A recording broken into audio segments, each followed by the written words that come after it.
You are listening to the Freedom Podcast with Van Moody. Our desire is that you begin to live in freedom every day. Freedom in your mind, freedom in your finances, freedom from the external pressures of life. Prepare to be transformed as we seek to be free, mind, body, and soul. Let's get started. Hi, friends. Welcome to the Freedom Podcast, where we explore a variety of topics that leads all of us to a life of freedom, purpose, and fulfillment. And in particular, each month, we get into one of what I believe is one of the most important topics as it relates to freedom, and that is financial freedom. And so each month that we get into financial freedom, I am honored to be joined by my brother, my co-host with the most, Pastor George B. Thompson, all the way from LA. And so we are super excited that you've joined us on today's episode because we are, hello, family. Hey, there he is. We're going to jump into something, George, that is in many ways a follow-up to a hot topic. Oh my goodness. We got into your financial love language on a previous podcast episode, and we want to really do a part two to that and talk about financial intimacy.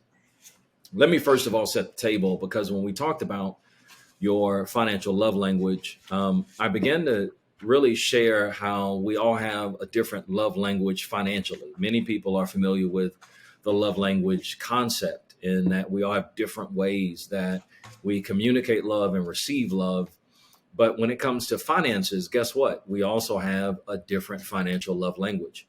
And I laid the foundation of the really four types of financial love languages or financial types that we often have to experience, or we often are as we think about ourselves. I talked about the driver, and for them, money is success. I talked about the analytic, and how for the analytic, money is security. And I talked about the amiable, because for the amiable, money means love. And then I also talked about the expressive, because for them, money is about acceptance. And so we really, in a previous episode, began to break those four types, those financial types, financial love language types down. But what we want to do today, when we start talking about financial intimacy, is really dig into, so then how do they coexist?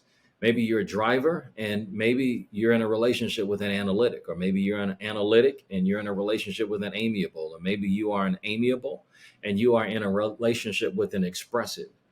Once you understand your financial love language, the next question becomes, well, then how do we get along?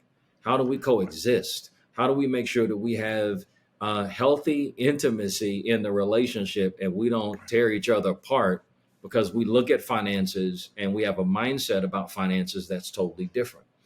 I even shared in the previous podcast episode, George, the difference between my wife and I, and how earlier in our marriage, man, when we would talk budget, oh my gosh, it was heated, because I would lose it. Like, you spent $200 to get your hair done. Like, what? But I learned. Battle log. Yes, you learned. Yeah, buddy. I mean, that ain't a battle. You want to fight? No, sir. But we learned how, when we understand each other's love language, how to coexist so that we can have not just great intimacy, but also financial intimacy. Right. So how do we do this, George? I mean, you see it in your practice. You and I are both pastors. And in many ways, this is about marriage counseling, couples counseling. Right. Number one reason for divorce in America is right. money. Number one issue for couples that, are struggling often is money. And sometimes it's not the absence of it. It's just that they don't know how to get along. So it's the use of it. How do we deal with this, right, George? So that's a great question, but I want to also define a couple things. That was great how we look at that. So one of the things I'm asking all listeners to do is look at if you're a driver, analytic, amiable, or expressive. And then what financial intimacy is. I know everyone thinks about intimacy. The first thing you think of is usually not finances. Yep. But what financial intimacy is, let's just look at it by definition. It is the freedom, this is a freedom podcast, freedom to be able to discuss and talk about finances where someone doesn't feel hurt, or that they can also be vulnerable. Yeah. And so that you can work on it together. So as you told the story about your wife, like originally when she was getting her hair done, you're like, $200 on doing that. Then you have to learn that if that's a priority, because you have to learn how to prioritize your finances. We're going to go a little deeper into that in a little bit. But if that's a priority to one side, then you also want to make sure that you're doing it on both sides. If you remember, there's something that's very misquoted in the Bible. It says to be equally yoked. If you remember, we talked about that last time. We did. That is a believer and a non-believer. But now I'm just going back in time and look at the Bible when they say yoked. So yoked is like, you don't want to have something imbalanced from that perspective. Like if there's a mule that's really high and one that's low, that's unequally. You want to get them that are on the same height and the same size so that they can do it. Or if someone's taking long strides, you guys, I clap sometime when I get excited about what I'm going to say. If someone's taking long strides and someone's taking short strides, how do we do strides together? That's really what financial intimacy is. So the first thing we want to do is have what's called a kitchen table conversation. I know people don't sit around kitchen tables and everything, but one of the things is, and I'll use my wife. Actually, when I was dating her, she wasn't my wife. I used to go to this restaurant with her on Wilshire. And we would go out on Friday, and I would literally do this to her. I would tell her my dreams, and she would like literally tell me like how it was going to happen, like and we just kind of just have a talk, because you want to have a discussion about the current finances, but then you want to have goals. So if it's all right with you, Bishop Van, I want to at least go to some vacations and partying and everything like that, because we want to put that's part of the discussion too. We want to be able to talk about those things. So first is, I call it kitchen table conversation, where you have a conversation about finances. So let's talk about, and then you let me know what you also would like to, what you'd like to talk about. So first thing you want to do is you want to talk about just a general budget of what's going to happen. And then we talk about accounts. So just so you know, if people are now getting married at older ages and different things, should we have a joint bank account? Yes, you should. Yep. You can have an individual account, but there needs to be a joint account that pays the bills of the household. And there needs to be an account that pays those bills. And there needs to be a budget for that. How much is the mortgage? And there's something called hard costs, and there's something called soft costs. And we can go into that, but also we already covered all that during the financial conference. We can go into those things. And then I'm going to go into goal setting. Is there anything else that you think would be good to have during a meeting when you're having, I'm going to use the word financial intimacy, just a meeting that you should be talking about with finances? Pastor Man? Yeah, no, I think you're spot on. I think you've got to make sure that you're having those kitchen table conversations. And I think, what you talked about with your wife in terms of sharing those dreams is really important. I want to go back to something when you talk about intimacy.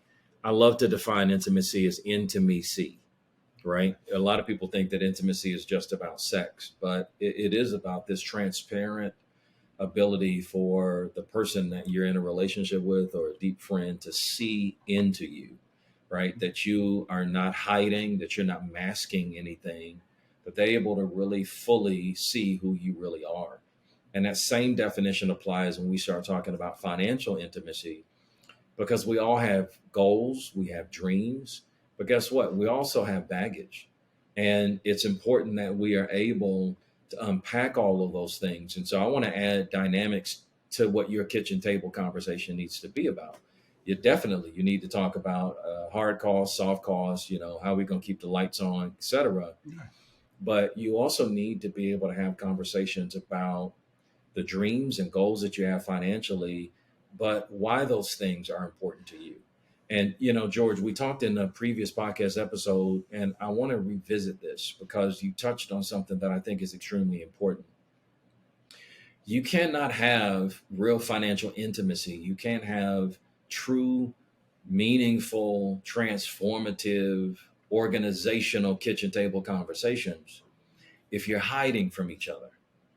And so when you started talking about having a joint account, I noticed some people initially, they were kind of like, what? Hold up. I hope they didn't, turn the podcast off, because what I've discovered in all of these years of pastoring is oftentimes people don't want to have joint accounts because it's a way to hide. People have sometimes an unhealthy relationship with money, or they don't want to share, or they don't want to have these conversations that foster accountability. And so it's easy to say, well, you have your thing over here and I have my thing over here. And what people don't realize, George, is when they do that, they literally violate one of the first most important principles of marriage, which is called the law of priority. When God talks about in Genesis 1, leaving and cleaving, for this cause a man must leave his wife, his mother and father, and be cleaved to his wife. So that's the law of priority. And what that means is you guys have to come together and to create your own reality. And that is the reality of values, but that's also the reality of finances, which is why coming together, not only having those kitchen table conversations, but coming together and being open and honest and transparent. Intimacy is so important, because what happens in a good relationship is your financial strength is actually multiplied. But when you hide, when you start bifurcating and say, I got this pot over here and I'm gonna do what I'm gonna do over here, you do your thing, a house divided, Jesus says, cannot stand. And that's the same thing financially. So when we start talking about financial intimacy, it starts with, you got to be transparent. You got to have the conversation, but it's got to be an honest, parent conversation about, where you are, where you want to be, what you're doing, and then sometimes what you're doing that you don't need to do anymore. Right. People oftentimes talk about, goals, and let's have a bucket list, but sometimes you need to stop doing lists. What are the things that you're going to stop doing so that you and your spouse, or you and the person that you're in a relationship with, can really be in sync for what you're trying to accomplish? George, I see a clap on you, so let me get out of the way. I'm going to start clapping. Before I clap, though, I want to say that what you said, a doing list and a stop doing list. Let me tell you why that's so important, people, and then why I was going to start clapping, and why I'm clapping is that if you are not equally, I'm going to say yoked, where you're not using everyone's advantages, that you see how I said someone is lower and someone's higher? I'm not asking you, see, if you guys stay separate, the other person has to come down. If you come together, you can bring somebody up. Oh, that's the clapping part. If you strides are short, I know you clap for it. But while you were saying that, then not do listen that how you get the strides longer, how you get the other person's strides longer, is they see you modeling. Remember, we don't tell people stuff. They see you modeling certain things, and then they'll say, hey, I like it. Like we brought up in like you guys, I think I'm a pretty good money saver. My wife is actually better than me. She will go there and like I'll sit there and I'll say, hey, let's go there. Like, people go to gift shops and stuff like that. My wife doesn't do that. She'll sit down and talk to the people that work there and go like this. Hey, where can I go and get this stuff? Can you take me where where they go get the stuff? I'm like, can you at least say hi to the lady? Kim say hi to the lady. Kim's over here praying for me. She goes, and then I'll come back. Kim will open up her backpack. It'll be full of stuff. Then Kim like this. Here's this stuff, and then we do that. And then I'm gonna show you one other way of blessing people. We buy Starbucks gift cards, and we give people gift cards to things, and then we give them out, and then we see what people give back. But you see how if I was holding back and she was holding back, I wouldn't get to see that side of her. And then now let's talk about generational. I'm clapping for myself. I'm clapping for myself and then this. Let's talk about generational wealth. How you pass generational wealth to your family, I'm saying your brothers, sisters, uncles, cousins, and your children, is partially it's money, but the other part is knowledge. So they get to see you do this stuff. I keep bringing up the trip to Hawaii, but I'm on this trip and I did all these things. My kids got to watch. They ate more food than everybody else on there because I brought it with me, because everybody else was just sitting around waiting until the next stop to go get it. Yeah. Because you already had it. Is show people and model good behavior, and then people like it, and then it's a good experience. So you can do that when people are communicating and better. Then I said one last thing, but I gotta say this since we're talking about intimacy, and I want to make sure everybody, because whenever you bring up sex, see that people get excited when you say that. But let's just talk about being stimulated. Okay, so let's talk about stimulation. You know what? I'm gonna do something I usually don't do. I'm gonna talk about how my wife stimulates me. You know what thing she does that stimulates me? Okay, guys, all right, put your hands over your kids' ear. She saves money and it stimulates me. She'll be like this, hey, George, guess what? I got this. I talked to him, I got this for 50% off. Or I got this. I'm like, go ahead. George, I got the bill paid. I got this. So what happens is Start looking. This is intellectual stimulation. Like by talking about saving money. Do you guys know spending a whole bunch of money? That's not stimulating. So what happens is I'm now going to jump into Bishop's fan relationship with Ty. I'm sure somewhere along the line she'll say, "Hey, we did go on this trip that we did all this stuff. She did get her hair done, but guess what? On our way back out, we saved on this. We Yeah. did that." So Yeah. it works together. Well, you know what, George, you just brought up a really huge point. In a previous session I've done in marriages, I talk about, you know, the most important needs for a woman versus the most important needs for a man. And I think we probably need to visit that again on this podcast episode. But I want to give one away, because when we start talking about stimulation, it's interesting. You know, we're going to keep the podcast PG, but it's interesting that people should note that there is a correlation between financial security and relational intimacy. And I'll tell you why. Because one of the number one needs of a woman is actually security. And what I found is, and there's so many studies out there, that when a woman feels secure, you know, that the family is going to be taken care of, that the roof is going to remain over her head, it heightens intimacy in other areas in the marriage and in the relationship. And so I want to say that to all of the individuals listening to this podcast. Please don't bifurcate this and think, oh man, financial intimacy is not a big deal. You know, what are these guys talking about? I'm only concerned about the other kind of intimacy, but they actually do go together. Because if the number one need of a woman is security, and she's in a home or in a relationship where that financial security is not spelled out, then that's going to spell trouble in a lot of other ways. I'll let you dream on that and imagine what some of those other trouble areas can be. But the point is, the two go together.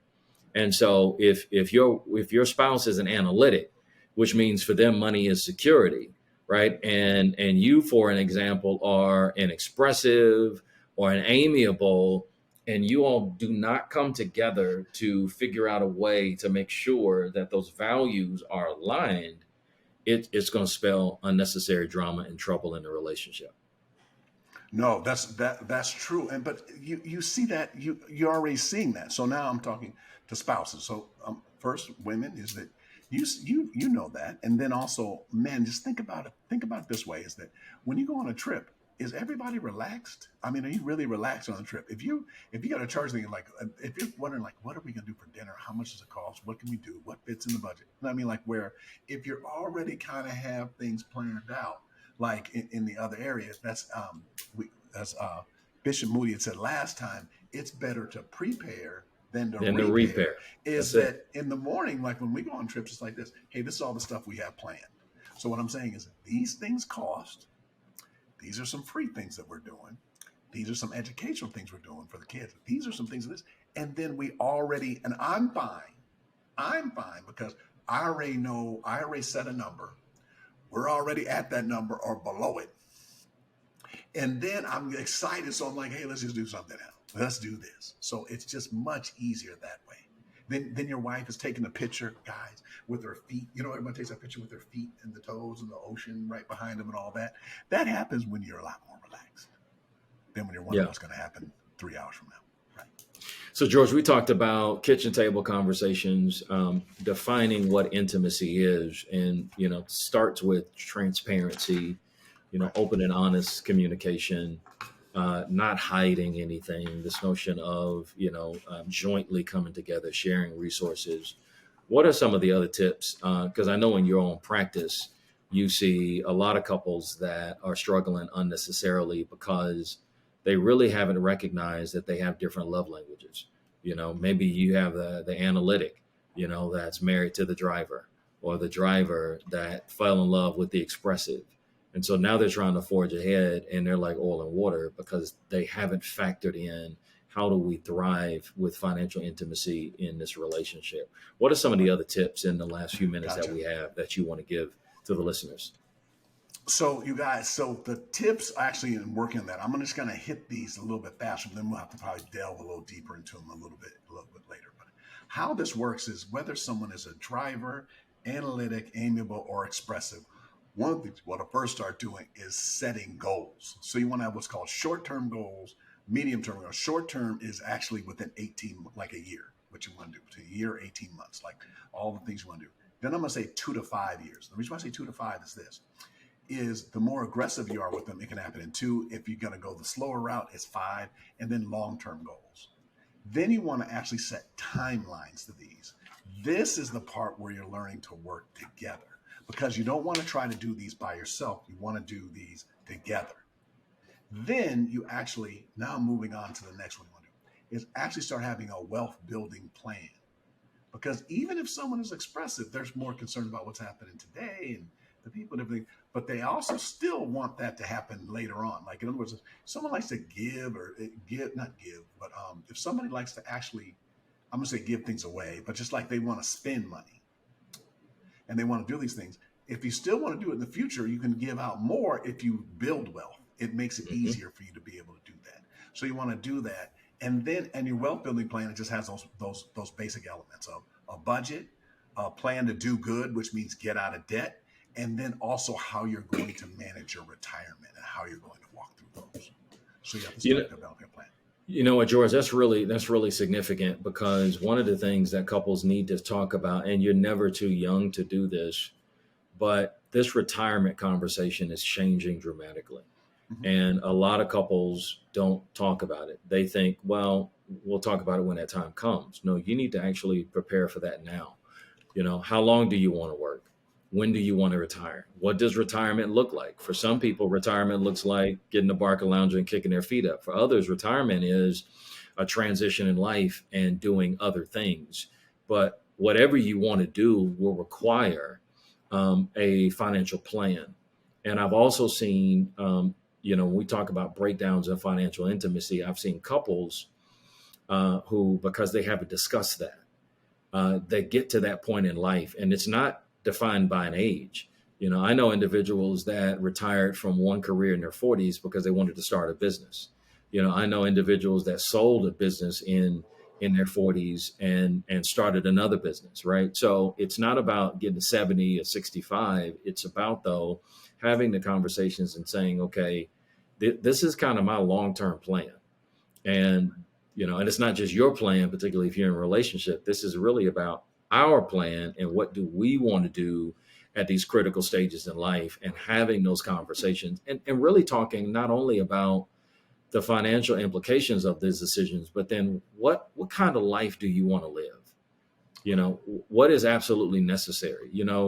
George, you and I are older now, and I remember that the things that were important to me financially in my 30s, they're not important to me in my late 40s, as I approach 50. It's they're not nearly as important anymore. You're at a different season and stage in your life. And I think you have to have those conversations. The Bible talks about husbands dwell with your wives according to knowledge. And so when we start talking about financial intimacy, you got to have that knowledge. You got to know, where are they? What's important to them at this stage in their life? The worst thing you can do is to give someone what they used to need, or even something that you think they need that they don't need anymore. Right. And so once again, that's really important as well, because that all is a part of financial intimacy. Right. Or misinterpreting and not knowing what their love language is. Yeah. And not, that's another one, is like not giving to them.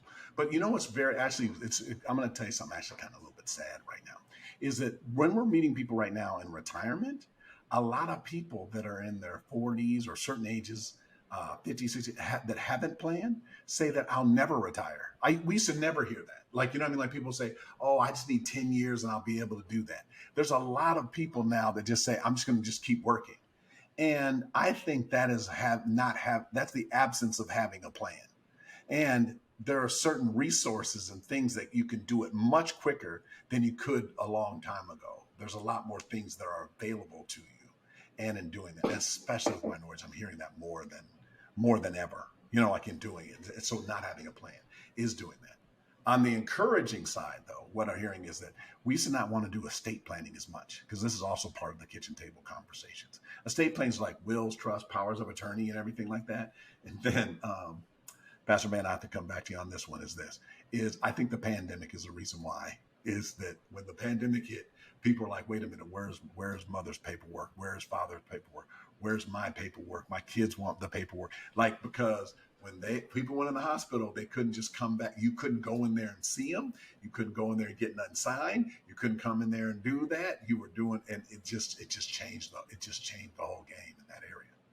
So I think that not having a plan now has way more consequences than it did in the past, or just always had in the past, but that you can make some decisions right now that can change the trajectory of your entire family if you just make them. That's why intimacy is so important. That is huge, George. We recently had our Empower Financial and Entrepreneurship Conference, and one of the free items that we gave away to every person that registered was a legacy plan document, because I lost my mom in 2019, and I hated having to go through her stuff to identify certain critical documents. Right? It made the grief process more complicated. It made everything more complicated. And so one of the things, as you talked about, estate planning is an important conversation, but then also having all of that information in one critical place is extremely important. So I want to encourage our listeners, if you were not a part of our Empower Financial and Entrepreneurship Conference, you can go back, you can get access to that content on demand. You can get that information at vanmoody.org. And you can also continue to tap into a lot of the resources that George and his team are creating. George, let's tell the people where they can find you. I know that you've got a new book that's getting ready to drop, or has dropped, or is dropping, 21-day fast start. So let's talk about where people can get access to that content and how they can connect with you.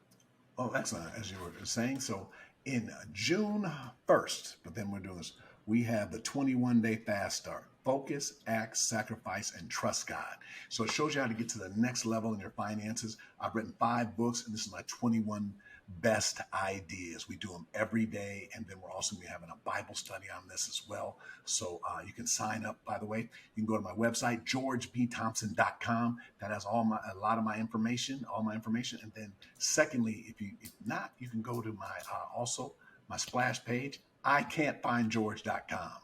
So that's where you get all the information. And then also about the estate planning. Also, we have something called a peace of mind checklist that kind of goes through what you would need in case something were to happen to somebody, for yourself, and go up a generation, meaning your parents, and then also your brothers and sisters, and also for your kids. So that'll also help you.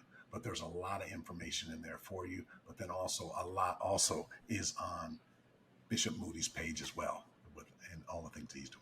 Bishop? Absolutely. Well, I want to thank you for joining us today on the Financial Freedom Podcast with myself and my co-host, my brother, Pastor George Thompson, all the way from LA. It's been a great episode, and we look forward to you joining us for future podcasts. Listen, if you love this podcast, do us a favor, give us a great rating, give us 5 stars. That helps more and more people be exposed to our podcast. You can share this podcast episode with someone that you think would benefit from it. I hope that you would like the podcast, follow the podcast, so that you can get notified every time a new episodes drop. We drop episodes each week and each month. And if you subscribe to the podcast, you will be plugged in and won't miss a moment of incredible content that I believe, and George believes, and all of our team believes will help you to live a life of freedom, purpose, and fulfillment. So, family, thanks for joining us today, and we'll see you next time. Take care.